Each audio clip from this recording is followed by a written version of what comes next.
continuing on, now we have a number in front and a letter. It's the same thing though, nothing too special. So 7 times 2 is 14, and w times w is w squared. 7 times positive 1 is positive 7, and there's just a w, and so that gives us that. And that has been, we say it's distributed. It's also, later we're going to call this, in the course we're going to call this expanded. Here I have the, so this is the binomial, that's the monomial. I've always had the monomial and then the binomial. Here I'm doing it, I wrote the binomial and then the monomial. It doesn't make a difference.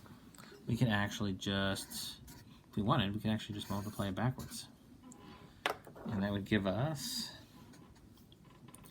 6 times 5x is 30x, and 6 times negative 2 is negative 12. No one says we can only multiply to the right. You can multiply in either direction.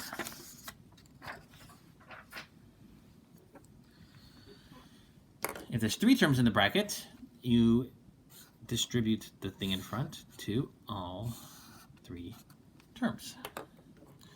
And so we get 4 times x squared is 4x squared, 4 times negative 3 is minus 12x, and 4 times 11 is plus 44.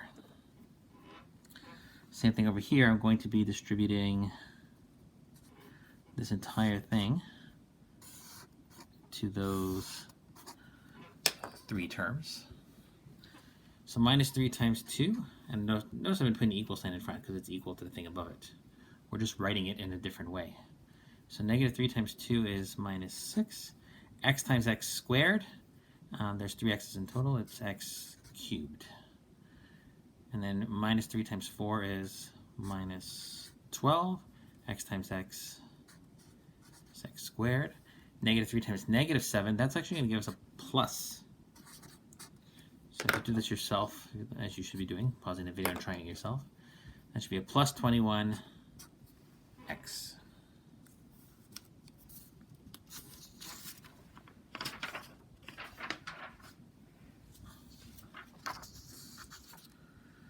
Okay, this one has bigger exponents now.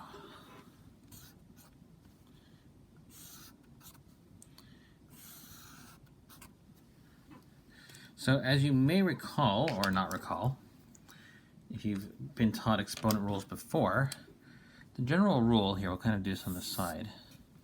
If you have x to the a times x to the b, it's equal to x to the a plus b. So if you have x to the 7 times x to the 11, that's going to be equal to x to the 7 plus 11, which is x to the 18. That's kind of a side note over here. Why do I bring that up? Because it's also going to matter here. So what we have is, so 5 times 2 is 10, not too exciting. X to the 6 times x to the 8, using this thing over here, is x to the 6 plus 8, which is x to the 14. 5 times negative 3 is negative 15. X to the 6 times x to the 4, so is 6 plus 4, 10. And 5 and 1, that's going to give us plus 5. And over here, we have an invisible 1. So x to the 6 times x to the 1 is x to the 6 plus 1, which is x to the 7.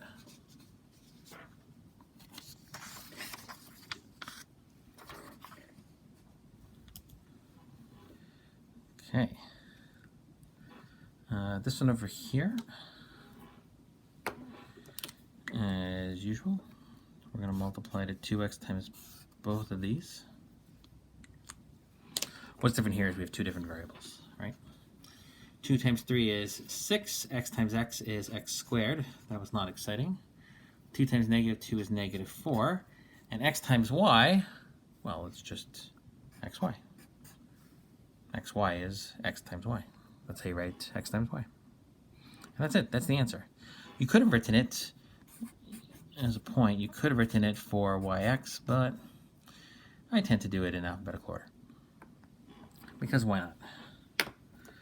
Okay, lots of glorious stuff happening here.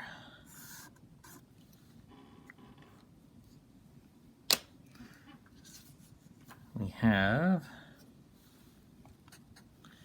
minus 4 times 5 is negative 20. X squared times x to the 4 is 2 to the plus 4 is 6. Y to the 3, don't forget there's invisible ones here. So y to the 3 times y to the 1 is y to the 4. Negative 4 times negative 2 is positive 8. X squared times x to the 1 is x cubed. Y cubed, and there's no y's there, so we actually just keep it the same, is y cubed. And that's how we distribute that one.